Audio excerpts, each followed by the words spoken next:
আজ আমরা ক্যাম্পে সবচাইতে গুরুত্বপূর্ণ একটা পয়েন্ট শিখব। টপিকসটা হলো ইনস্ট্যান্ট কস্টিং। অন দ্য স্পটে বাংলাদেশে অথবা বাংলাদেশের বাইরে যখন কোনো কাস্টমারের সামনে থাকব, কাস্টমার যখন আমাকে একটা আইটেম, সে প্যান্ট হতে পারে, শার্ট হতে পারে, জ্যাকেট হতে পারে, এনি অফ দ্য গার্মেন্টসের একটা আইটেম দিবে যেটা আমি প্রোডাকশন করি, দিয়ে আমাকে বলবে I need this price on the spot. তখন আমাকে কারো সাহায্য ছাড়াই, ফ্যাক্টরির কাটিং মাস্টারকে দিয়ে কনজামশন বের করবো না, ফ্যাক্টরির প্রোডাকশন ম্যানেজারকে দিয়ে পার আওয়ার প্রোডাকশন বের করবো না, ফ্যাক্টরির অন্য কোনো ডিপার্টমেন্টের সাহায্য ছাড়াই একা একা একটা কস্টিং করে দিব। আজকে আমরা কস্টিং করব এই শর্টসটার। তাহলে আমরা লিখলাম যে ইনস্ট্যান্ট কস্টিং করতে যাচ্ছি ফর বটম। যে জিনিসটার আমরা কস্টিং বের করব সেই জিনিসটা হলো একটা চিনো শর্টস। পিছনে দুইটা পকেট আছে, চিনো শর্টস। এই চিনো শর্টসের আমরা আজকে কস্টিং বের করব। আইটেমটা ছিল কি? বেসিক চিনো শর্টস। বেসিক চিনো শর্টসের ফেব্রিক কি ছিল? 100% cotton dobby. 100% cotton dobby, 128/60, 20/16, cuttable with 55, মানে ফেব্রিকের উইথ ছিল 56, 57। আমার দুই পাশ থেকে এজ বাদ যাবে, 1/2 ইঞ্চ টু 1 ইঞ্চ, সেই জন্য আমি কাটেবল উইথ ধরেছি 55। এবং এই প্যান্টটায়, মানে এই শর্টসটায় ভিতরে পকেটিং আছে, সেই পকেটটা হলো 100% কটন শিটিং পকেটিং।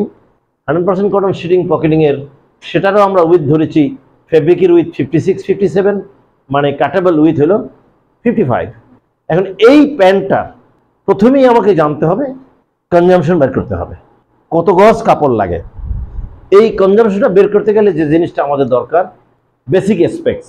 প্রচুর স্পেক্স দেয়া থাকে, মানে একদম খুঁটিনাটি, লুপের উইথ, লুপের লেংথ, পজিশন, সব কিছু বলা থাকে। মেইন লেভেল কোথায় হবে, কেয়ার লেভেল কোথায় হবে, মেজারমেন্ট দেওয়া থাকে। ব্যাক পকেটের ডেপথ কি হবে, ফ্রন্ট পকেটের ডেপথ কি হবে, উইথ কি হবে, সব বলা থাকে। কিন্তু কনজামশন করতে গেলে আমার যেটা লাগে সেটাই আজকে বের করব। আমরা জেনেছি এই প্যান্টটার waist band, half of the waist band ছিল 21, half of the waist band মানে 21, এবং ওয়েস্ট ব্যান্ডের হাইট ছিল 1.5। তাহলে আমি ওয়েস্ট ব্যান্ড জেনে গেলাম। এরপরে এই প্যান্টের ফ্রন্ট রাইজ ছিল 10.5 এক্সক্লুডিং ওয়েস্ট ব্যান্ড। ওয়েস্ট ব্যান্ডের নিচ থেকে ক্রস পয়েন্ট পর্যন্ত ফ্রন্ট রাইজ ছিল 10.5, আর ব্যাক রাইজ ছিল 15, সেটাও এক্সক্লুডিং ওয়েস্ট ব্যান্ড। এটার ইনসিম ছিল 11 ইঞ্চি, এটার ইনসিমটা ছিল 11 ইঞ্চি। ক্রস পয়েন্ট থেকে বটম হেম পর্যন্ত ইনসিম ছিল 11 ইঞ্চি। এটার সাইড সিম ছিল 20.5, সেটাও এক্সক্লুডিং ওয়েস্ট ব্যান্ড। থাই ছিল 14 ইঞ্চি। এবং ব্যাক পকেটের ইনসাইডে যে ব্যাক পকেট এবং ফ্রন্ট পকেট থাকে, ফ্রন্ট পকেটের মেজারমেন্টটা ছিল 11/7.5, আর ব্যাক পকেটটা ছিল 8.5 লেংথ, আর উইথ ছিল 7 ইঞ্চ। তাহলে আমি এই প্যান্টটার শেল এবং পকেটিংয়ের কনজামশন বের করার জন্য যে কটা মেজারমেন্ট লাগে সেটা আমরা জেনে গেছি। এখন আমরা ব্যাক রাইজ এবং ফ্রন্ট রাইজের অ্যাভারেজ বের করে নিব। ব্যাক রাইজ ফ্রন্ট রাইজের অ্যাভারেজ হয়েছে 10.5 + 15 / 2, তার মানে হলো 12.75।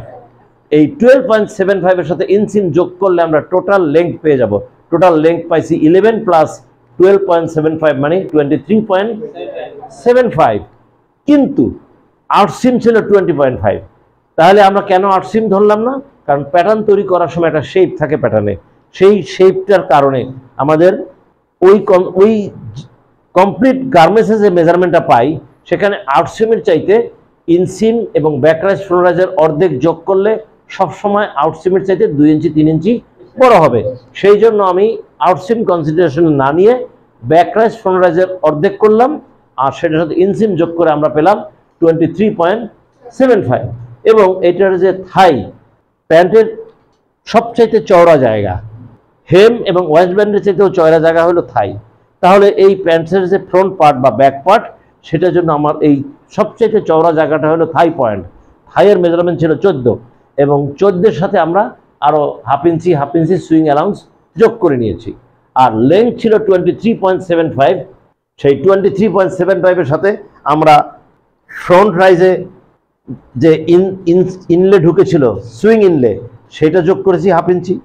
আবার বটমে যে বটম হেম প্লাস সুইং ইনলে সেটা যোগ করেছি, সেটা যোগ করে আমরা পেয়েছি 26 ইঞ্চিস।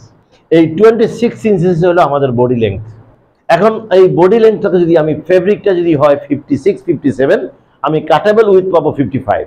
এই কাটেবল উইথ 55 যদি হয় তাহলে আমি এখানে 26 ইঞ্চি জায়গার একটা দাগ দিয়ে সেখানে আমি দেখলাম যে একটা ফ্রন্ট পার্ট বসালেই আমার বা ব্যাক পার্ট অ্যাভারেজে 15 ছিল, 15 ইঞ্চি লেগে যায়।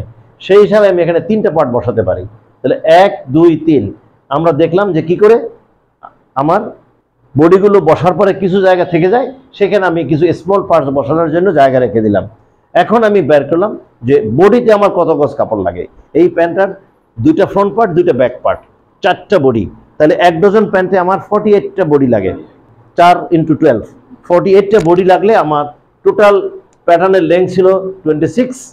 সেখানটাকে আমরা দেখলাম যে আমি 3টা করে বডি বসাতে পারতেছি, ডিভাইডেড 3। আমার 1 ডজন প্যান্টে লাগবে 48টা বডি, 48 মাল্টিপল করলাম এবং এটাকে আমি গজে নেওয়ার জন্য 36 দিয়ে আবার ডিভাইডেশন করলাম।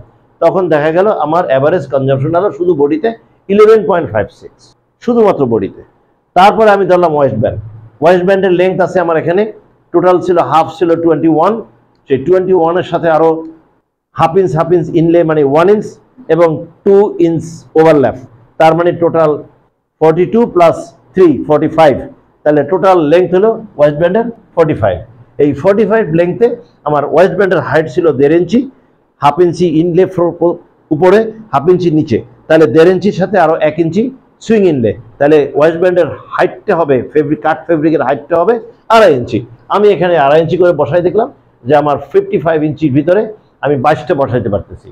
আমার রাইট, এই 22টা বসানোর কারণে আমার কি করলাম, আমি ওয়েস্ট ব্যান্ডকে ওই আমার টোটাল লেংথ ছিল 45, ওই 45 divided by 22 multiple by 24 divided by 36, 1.36 লাগে ওয়েস্ট ব্যান্ডের জন্য।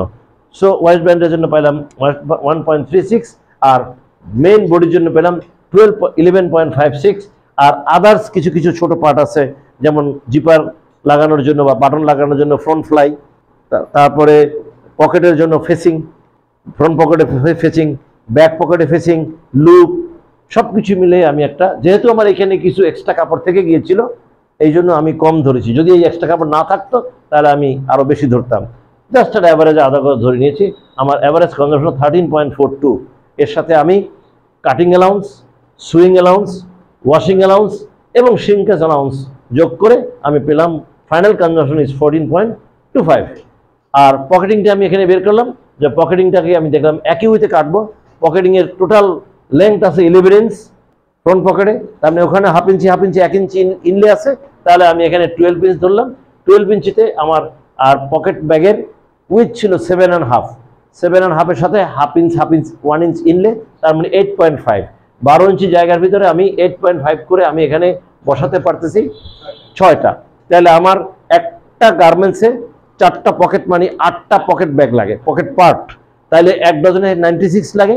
ওই একই ফর্মুলায় পকেটিংটা বের করলাম কিভাবে, 12 ইঞ্চি ছিল লেংথ, 12 ইঞ্চ ডিভাইডেড বাই 6, কারণ 6টা করে বসে, এবং 96 দিয়ে মাল্টিপল করলাম। টোটাল 1 ডজনে 96 পার্ট কাটতে হবে আমাকে, সেটাকে আমি 36 দিয়ে ভাগ করে পেলাম 5.33। সেখানে ওই cutting allowance, swing allowance, shrinkage allowance দিয়ে আমি পেলাম 5.65। So my consumption is finish. Pocketing এবং শেল ফেব্রিক এখন আমি we can go for a costing, real costing. Shell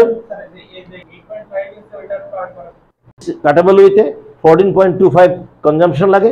14.25 consumption আমি কাপড়ের দাম অ্যাজাম্পশন করে ধরেছি ডবি ফেব্রিকে 1 টাকা 80 পয়সা। 14.25 ইন্টু 1.80 ইকুয়াল টু 25.65। এরপরে পকেটিং হলো 55 ইঞ্চিতে, আমি পকেটিং পেয়েছি 5.65। 5.65-এর সাথে আমি পকেটিংয়ের দাম ধরেছি 0.82।